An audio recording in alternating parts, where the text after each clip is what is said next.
They weren't just another band. They were a signal flare in a grey decade. The roar of kids tired of being told to behave. The Prodigy took dance music, fed it caffeine and gasoline, and pushed it into revolt. This is the story of how a group of outsiders lit the fuse, lost control, and changed the world forever. A quiet teenager, Liam Howlett, practiced classical piano but craved something wild. Rave tapes traded in record shops gave him his first taste of freedom. After a life-changing night at an illegal party, he went home and built beats that felt like adrenaline on vinyl. He met two friends, Keith Flint, a roof tiler with fire in his eyes, and Leroy Thornhill, a dancer so tall he moved like thunder. With MC Max in reality, they became the Prodigy.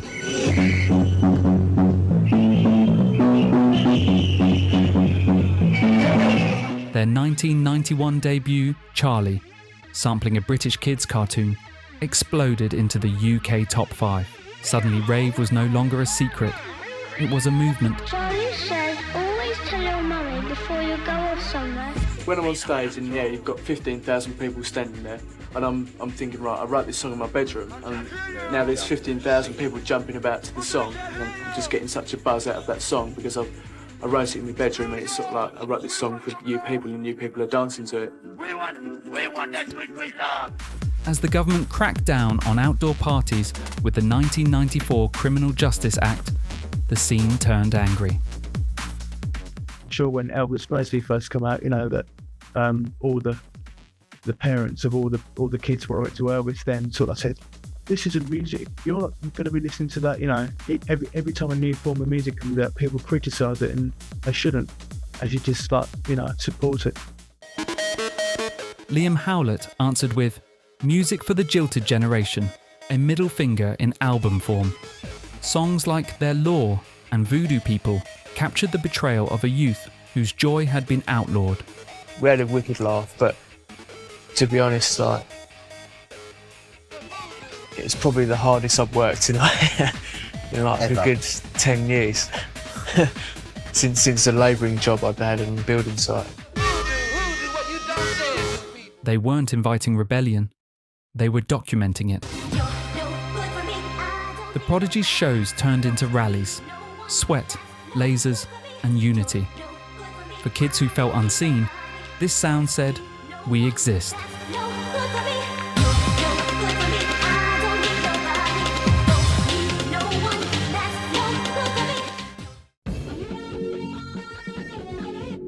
Then came the explosion, 1996's Firestarter.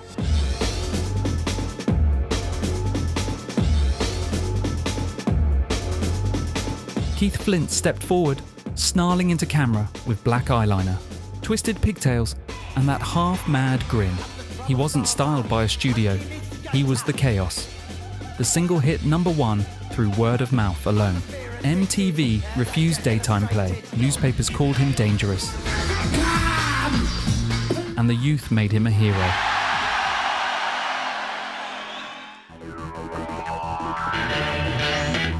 The band famously refused to play on Top of the Pops in 1996, rejecting the mainstream show to avoid sanitizing their image. And now, every mother's favourite boys next door, celebrating their second week at #1, of course. Prodigy are Top of the Pops. We want to do it in our own way. We absolutely will not go on Top of the Pops just because it's a joke. People are told when to clap and told when to respond and shit like that. And to be honest, Top of the Pops is full of people that want to be on telly. They don't. If I want to go and see a band, I don't go to Top of the Pops. Or I'll go and see them play live. Real people go and pay their money and see people play live, or whatever. And it's like Top of the Pops are just full of people that want to get in telly on a Friday night or whatever. And you can't face on camera. You can't. It's not real. To us, we only play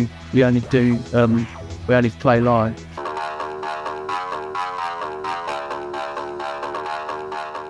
'97's The Fat of the Land sealed their legacy.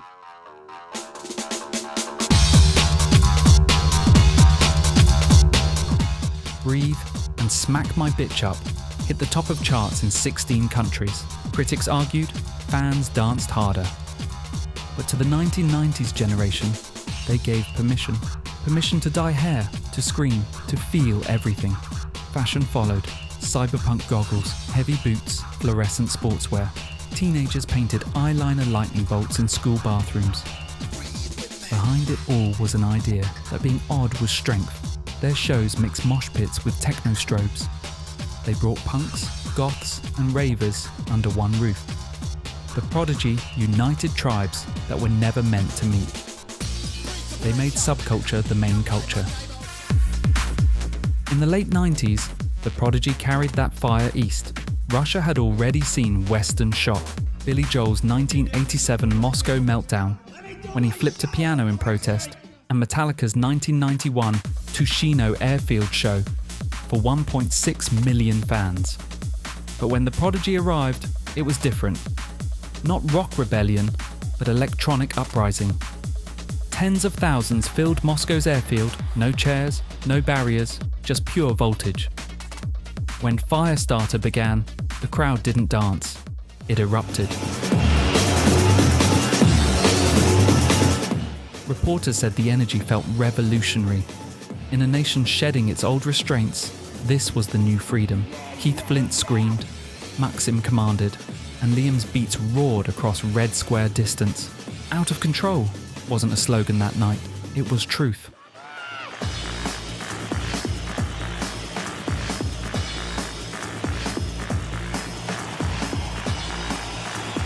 You know, to sort of be there and do a show, you know, in Red Square, it was a free thing, you know, so everyone who was there didn't have to pay, it was totally free, and, you know, I don't know how many people were there, some people say it was, you know, it was well over 150,000, maybe 200,000. I remember there was like 2 sets of barriers, because there were so many people there, they kind of had, obviously the front of the stage, and then so many thousands of people, and then another barrier. And, you know, on this barrier there was like lines of sort of military police or soldier or something going on there. And they're like literally sort of bashing kids, telling them to get down and stuff. I remember just sort of running around there and soldiers trying to stop me and me just getting through, and security sort of saying, no, he's in the band, you know, but me not really sort of caring too much. Went to this second barrier and literally just pulled 2 of these soldiers down and used them to climb up onto the barrier, and, you know, stirred all these people up that were being told to calm down, stirred them up and, you know, got them jumping around. And to me, that the satisfaction of doing that and the lawlessness of doing that was unbelievable, you know, in Russia. After 2 decades of intensity, the pace slowed. Leroy left in 2000.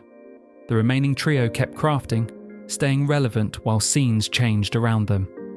Then, March 4th, 2019, news broke. Keith Flint was found dead at his Essex home, age 49. Police said there were no suspicious circumstances. An inquest found he died by hanging. But crucially, the senior coroner returned an open verdict, stating there was not enough evidence to determine intent. It was unexpected. Keith had spoken recently about upcoming shows, even entered a half marathon days earlier. For fans, it felt unreal. The Firestarter gone. Thousands lined the streets at his funeral, leaving glow sticks, flowers and sneakers. A final rave procession through Braintree.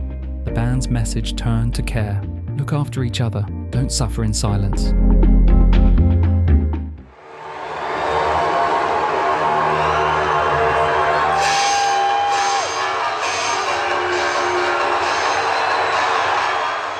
The Prodigy re-entered the stage in 2022 with tributes to Flint on every beat. Crowds still chant his name before Firestarter. Liam Howlett continues producing, still fast, still furious. In interviews always playing tribute to Keith and keeping going for his legacy to live on and on. Modern artists from Skrillex to the Chemical Brothers cite them as influence. Their DNA runs through punk, EDM, grime, and even fashion houses that copy their 90s cyber style. But the real legacy isn't sales or streams. It's the kids who found courage in chaos, They taught a generation that losing control on the dance floor might be the first step toward finding yourself. More than 25 years later, when Breathe drops at a festival, strangers lock eyes and smile because they know what it means. Freedom, expression, belonging.